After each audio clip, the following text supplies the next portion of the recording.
Hello friends, welcome back to our channel. The person who left you did so for 4 main reasons, which I have observed to be quite common. The first reason is that some individuals tend to love their partner excessively, going beyond healthy limits.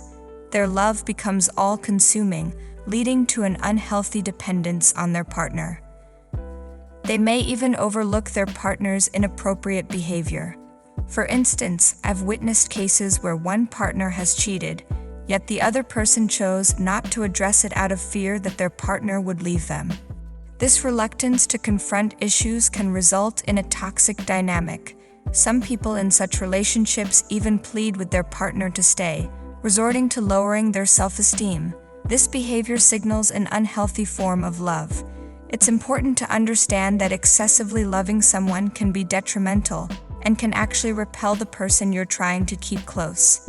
When someone realizes that you're chasing after them desperately, they might not feel the same attraction because they already have you. People tend to be drawn to things that are unattainable. So if you find yourself overly attached to someone and ignoring their wrongdoings in a bid to prevent them from leaving, it's a sign that something is wrong. In such situations, seeking counseling and open communication is crucial, especially in a serious relationship like marriage.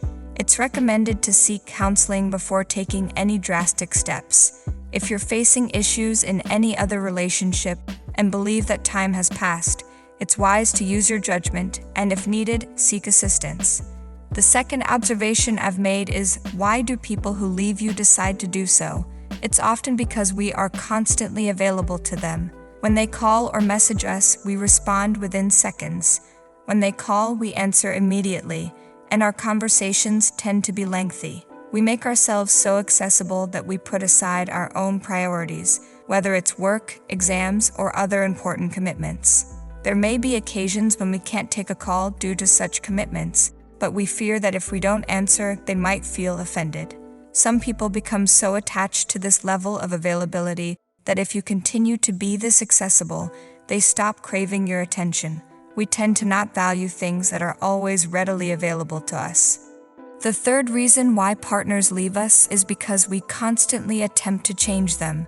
We endeavor to mold them into our own image instead of accepting them as they are. Instead of trying to fix them, we should embrace their true selves. If they are unfaithful or display significant red flags, it's essential to communicate with them and seek counseling if needed. However, trying to fix them in the sense that they should share all our preferences, like the same music and phone, align their activities with our desires, and conform to our timetable and viewpoints is problematic. Most people do not appreciate being treated as projects for improvement.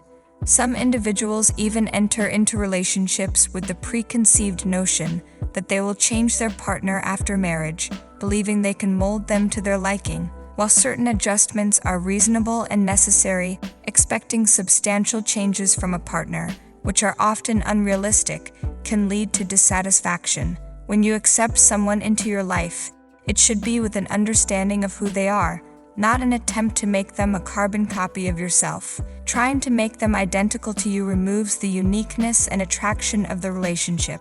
When our partners feel that we are constantly trying to change them, they may become disenchanted and consider leaving. They may feel that their mistakes are constantly being pointed out, and their individuality is being compromised. The fourth common mistake that often occurs is dwelling too long on a debate, causing the other person to become disinterested. They may feel that the debate is never ending. This tendency to linger, especially in the context of a husband and wife relationship, can lead to prolonged periods of silence and avoidance of communication when one person is upset. Instead of reaching a resolution, debates tend to be ongoing exchanges of opposing viewpoints. When you need to convey something important, it's important to choose effective channels of communication. Instead of engaging in lengthy debates, consider using a more constructive approach. I recommend employing a sandwich rule. For instance, if you anticipate that discussing a matter face-to-face might lead to conflict, you can opt for a WhatsApp message and apply the sandwich rule. Begin by expressing appreciation and admiration for the person, acknowledging their positive qualities and contributions to your life. Then, gently introduce the topic you want to discuss. Conclude by reaffirming your affection and gratitude.